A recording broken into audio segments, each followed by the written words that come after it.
This is your friend, Dr. Arle Imperio, and we are now live in our YouTube channel in Forever Healthy Products. All you need to do, my dear friends, is to immediately or as soon as possible click like and then give some of your comments or suggestions and then subscribe. Because if you click the subscription button below, every time we will be having a video posted, you are immediately notified. And this is being recorded, so you can just simply review what we have discussed. Now, I will be focusing on the commonly asked questions on health, wellness, and prevention. And this is the awareness that we should always have, and I will give you the answers that you might need. So, Forever Healthy Products, as we have mentioned, is focusing on any products that will help us to be more healthy now, as soon as possible, and as long as possible. Therefore, it's Forever Healthy Products. And we'll be focusing at the same time on what is a healthy lifestyle. So you can use this lecture, my dear friends, to talk on health to your loved ones and friends by simply mastering these slides that I'll be showing in a few moments. And at the same time, just simply forwarding the video to your loved ones and friends. And let the video do the talking for you. Let me do the talking for you. So, one of the questions are on health and sickness. So you can simply remind the your listener or your friend, what experience would you like to, let's say, have? And the obvious answer is health, right? But oftentimes we need to be reminded by asking the question. So what would you like to experience, health or sickness? And the answer obviously is health. And then after having given your program on how to be more healthy, of course there is cost involved. And they would usually ask you, oh, okay, how much is it anyway? And you can simply answer by saying, which is more expensive, staying healthy or getting sick? Obviously, getting sick is more expensive. And then remind everyone that everyone is getting older. So one question that you may ask is, 10 years from now, you would be 10 years older, right? It's a no-brainer question. But the point that you would like to emphasize is, when is the best time to delay aging? Is it 10 years from now? You are 10 years late. Or is it now? Of course, the answer is now. Now, remind the person that in anything we want to get in life, there are always three requirements. First, you must be healthy. Second, you must have the resources or money. And third, you must have the time freedom to enjoy it. So for example, others are healthy, but they don't have money. Others have all the money in the world, but they are now sick. Others, they are healthy and have the means or the resources or money, but they might not have the time to enjoy it. Time is elusive. Remember, time is gold. Health, you can get it back. Money, you can get it back. But time, it's always in the present. It's always in the now. So since you have it now, you might as well enjoy it now because it will never come back. That's why many would say that time is gold. To get what you want, as what we have just focused upon, you need health, money, and time, right? The good news is that our company, Forever Healthy Products, has provided the means on how to enjoy these three things. We have what you call the Life, Livelihood, Legacy program. These are the three main goals of Forever Healthy Products. So life, obviously that is health, right? So we will be providing the knowledge on prevention. We will be providing you the best products in the market that will support health in many ways. And in order for us to get them for free, quote and unquote, as much as possible, then we have a livelihood program. So that's money. But remember, we have a system wherein what you do now with Forever Healthy Products will be passed on to the next generation. We have what you call the legacy program, where what you do now, you can enjoy it now, but when you're gone, it will be passed on to your family, to your children, to your grandchildren, and you will be remembered because it's passed on to them. Usually I would ask this question, do you know the name of your mother? Of course, you know the name of your mother. How about the name of the mother of your mother? That is your grandmother. Of course, you still know that. But who is what's the name of the grandmother?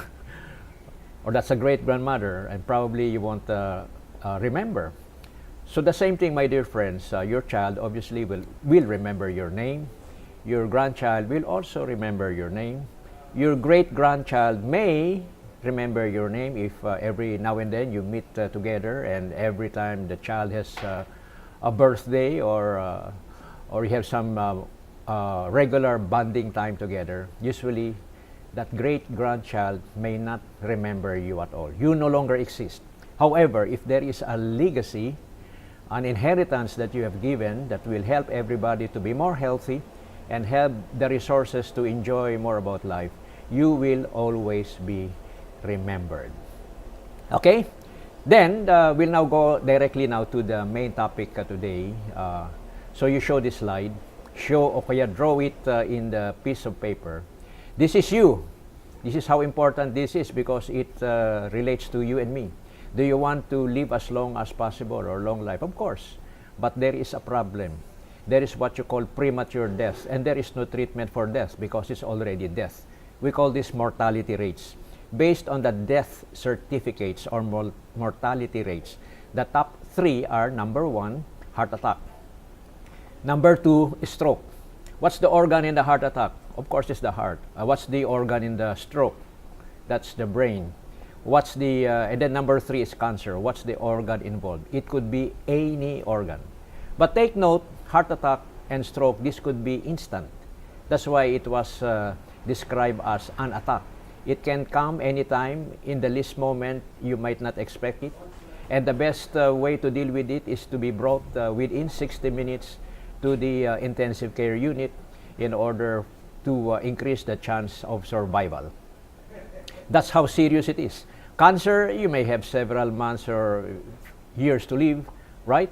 But it's still the same story. When things become serious, you ended up in the ICU or the intensive care unit. So here is how you and I can live longer. The basic strategy is to have an advanced checkup. You have yourself screened every now and then, and every year you must have a complete regular medical physical examination. This is actually being said by every doctor to their patients, but I am reminding you that that is the most important thing. Do not wait for the health problem to come, because when the health problem comes, obviously you will also have your own checkup, right? But you might be already compromised in terms of health.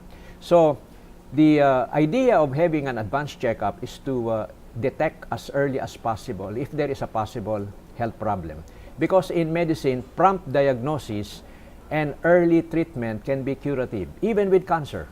If the cancer was diagnosed early enough and promptly dealt with, it can be cured. However, what happens is that cancer was discovered at stage 3 or stage 4 when there are already symptoms of bleeding, right?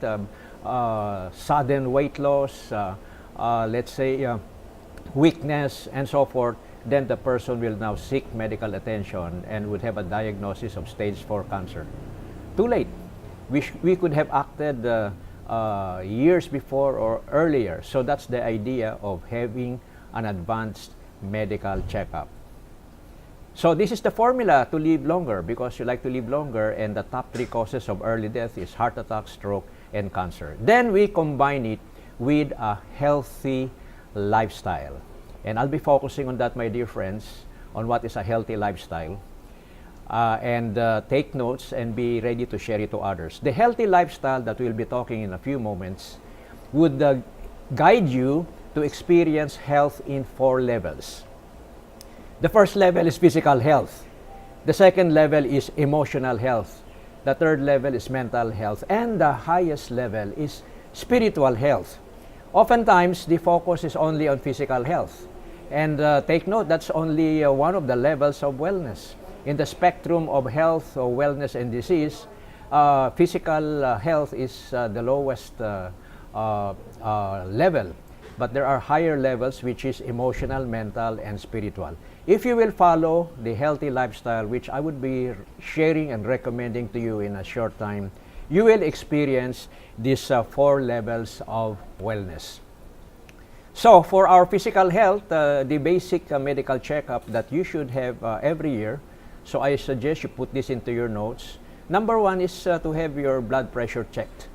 Why? Because in hypertension, usually when hypertension develops, there is no symptom. The only way to know is if you will have a blood pressure checkup.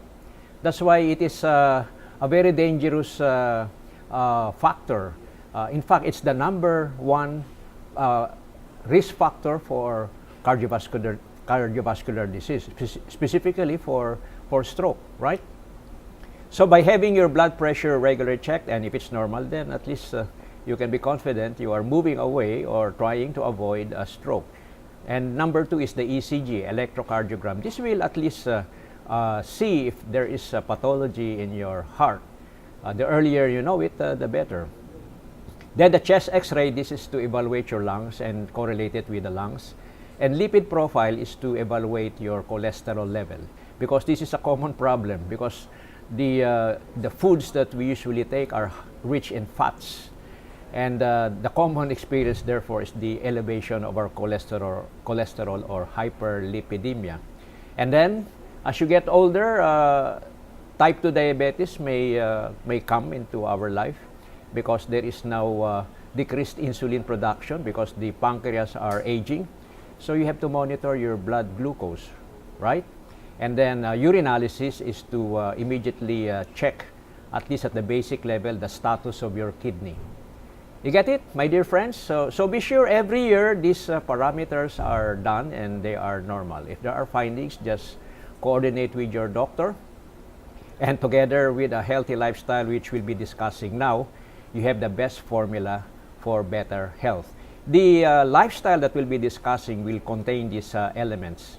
Now, I made an acronym, an affirmation, where all you need to do is to memorize the affirmation as often as you can.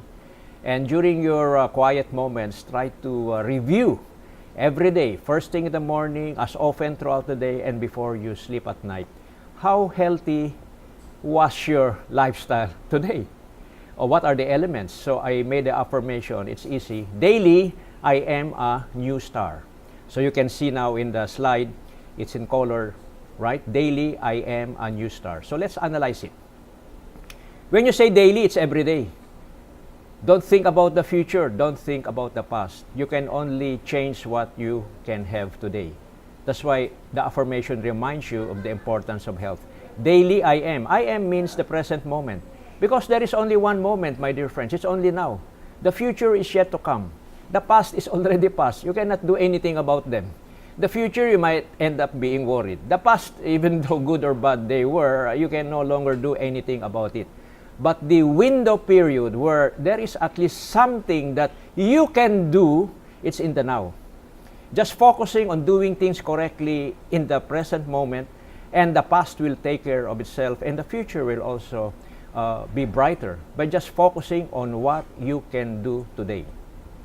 So, daily I am. That's the purpose of that first phrase. And then, a new star. These are the elements of a healthy lifestyle. Number 1, attunement. That is trusting in God. Be sure that your mind is focused on the goodness of God. And God has 3 basic qualities. It's omnipotent. Omnipotent means He is all-powerful. Omniscient, that means He is all-knowing. And omnipresent, He is present all the time.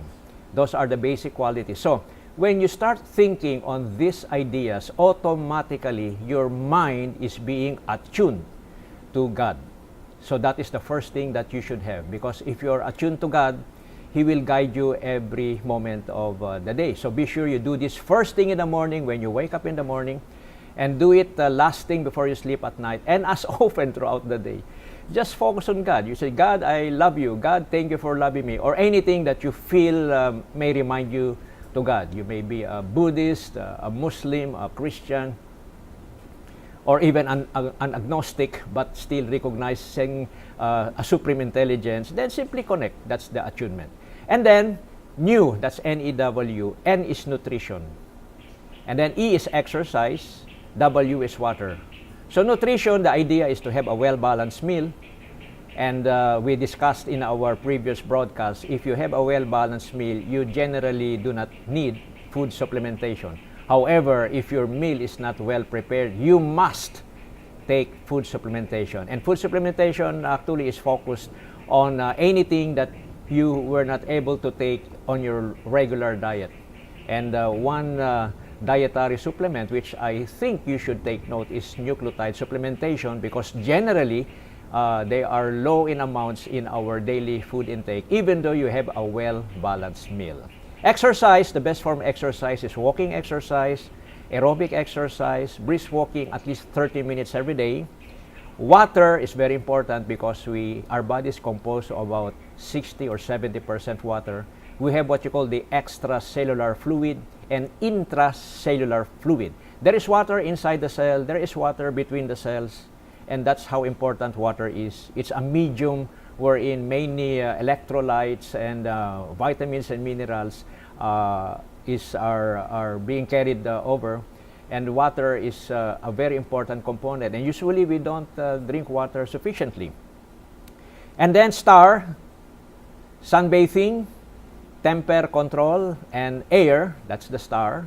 So sunbathing, I would suggest you do your sunbathing between sunrise to 9 o'clock in the morning, and from 4 o'clock to sunset in the afternoon. You expose your entire body to the sun for about 15 minutes, and research have shown that 15 minutes sunbathing exposure will already help generate vitamin D at 400 international units per day. And vitamin D, on research, is one of the most important vitamins that you must have every day. And the good news is when you do your sunbathing, you will get the adequate amounts needed by the body on a daily basis. But I would mention at the same time, especially during the first 5 minutes of sunrise, is to directly look at the sun, to let the sunbeam enter the body through the eyes, hit the optic chiasma, stimulate the hypothalamic apparatus and the pituitary gland, and then let that electrical energy be distributed to every part of your body. The second chance to do that is during sunrise. You look at the setting sun and you will notice, you will feel the electrifying, vivifying effect.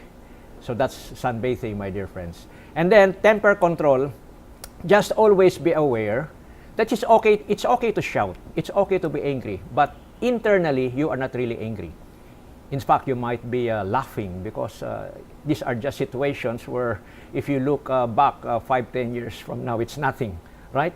But the point, my dear friends, when you really get angry, the body's fight and flight response will be triggered, and the body will be in an emergency mode.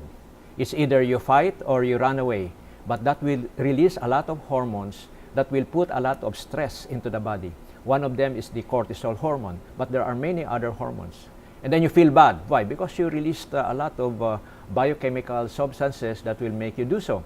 But the important thing is that you should always feel happy, full of gratitude, full of thankfulness, and these are the elements that will promote health. So that's temper control. And then we now have air. We focus on deep breathing, right? Abdominal breathing is one of them. There are techniques on how to do that. But if you do your exercise every day, breathing more air is automatically done. Now, here is now one good component, and there are how many of them? 4 of them. The letter R. First is rest. You rest in order to be restored, so it's restoration. And you rest in order to be more energized, that's rejuvenation. And the long-term benefit is it delays the aging process through regeneration. And this is done when you are in a resting mode. So the idea here is to rest before you get tired. Do not wait when you are fully stressed and you will rest. Do not wait when you are exhausted and fatigued and you will rest. No, the idea is to rest in advance. Rest before you get tired. One simple technique is to rest 5 minutes every 30 minutes. And you will notice if you do that technique, even though you work from morning to night, you will never get tired so much. Why? Because you are resting before you get tired. And it is when you rest, the idea is restoration and rejuvenation and regeneration. So this is just an overview, my dear friends. In our next episodes, I will be discussing each element in more detail. For example, on nutrition, we can talk about that for 20 minutes. Exercise, another 20 minutes. Water, another 20 minutes. You get it, my dear friends? There is more to follow. But I just gave you an overview. So, how to live longer? Have your annual medical checkup done regularly. Have a healthy lifestyle. And a healthy lifestyle is trusting God, taking proper food, exercise, taking lots of water, doing your sunbathing, temper control, air, and then rest, restoration, rejuvenation, right? Recreation, if you may add it, to lead up to regeneration. So that's it, my dear friends. Until our next broadcast, this is your friend, Dr. Arle Imperio, always reminding everyone that prevention is always better than getting the best cure. And always remember that we are making history with the noble efforts of our two leaders on planet Earth, and that is Leon Katz and Susan Barlin. God bless you. In the Philippines, we say, mabuhay until our next episode.